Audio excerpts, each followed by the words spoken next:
The state of Ohio is at the center of several legal battles with potential implications for 2020.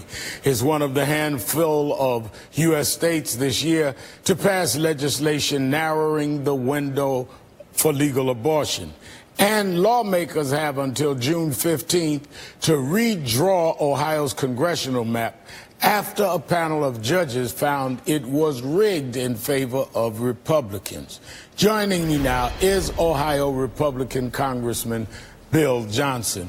Congressman, the legislation around abortion, isn't it really a political move, a non-starter, since the Supreme Court, including some that were interviewed for their confirmation to the court, nominated by President Trump, gave the clear indication that they were not about trying to reverse any of the laws that had been law for the last several decades, like Roe versus Wade?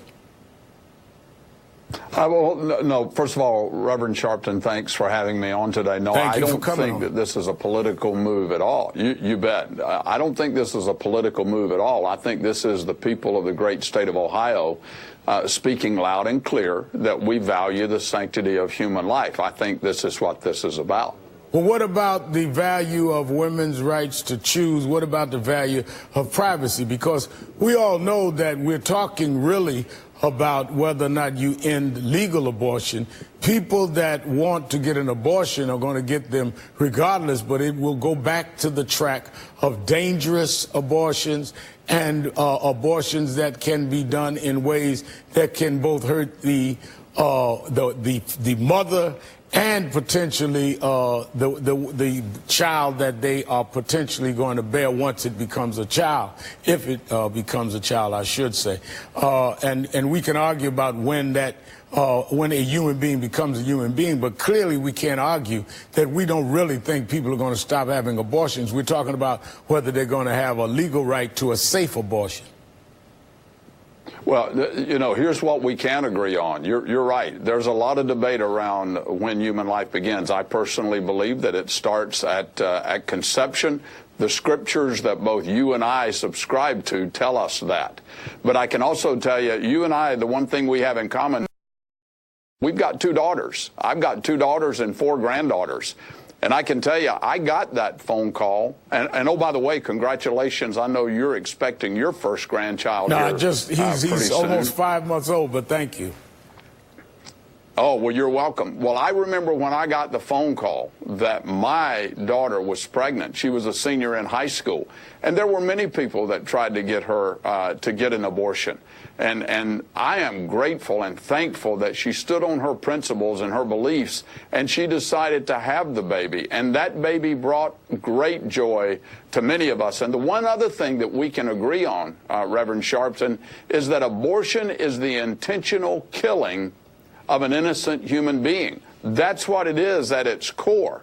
And this is what the law in Alabama, the new heartbeat bill that has been signed into law, that's what that is designed to stop. But you and I may agree in some parts on religion, and I can debate where we disagree. But this is not a theocracy. We don't have the right to impose our religious beliefs as law. We're not talking about what we agree with in church. We're talking about law. If we set that up, then somebody from another religion can come to power and impose that law on us. So how do we protect our freedom of religion if we're going to make religion the basis of law? Well, I think murder is murder, whether you're talking about it from a religious concept or a political or a legal concept. I believe that to be absolutely true. Take a look at the extreme cases. Well, if we're going to argue about when conception is, and you refer to the Bible, we are talking religion. Well, no, we're talking about the human experience. I mean, that's a physical thing. You brought up the Bible, Congressman. The Bible is a religious book. You're right. Yes, it is. It's the scripture, and you and I both subscribe to that same scripture. But you can't run the law by scripture. A human being. Don't people have the right not to believe in the scripture as well as, and often as I preach, people have the right to reject my religious thoughts in a democracy? Sure they do. But let's look at the extreme cases of New York and Virginia, Reverend. What about the case in New York, the law that has been passed there that allows an abortion right up until the moments just prior to birth? I mean, is that child not a human being at that point in your view? But again, we can define where we do it law. We can define where we want to go with where human conception, or whether it's late, is when a human being is a life. But you can't do it based on the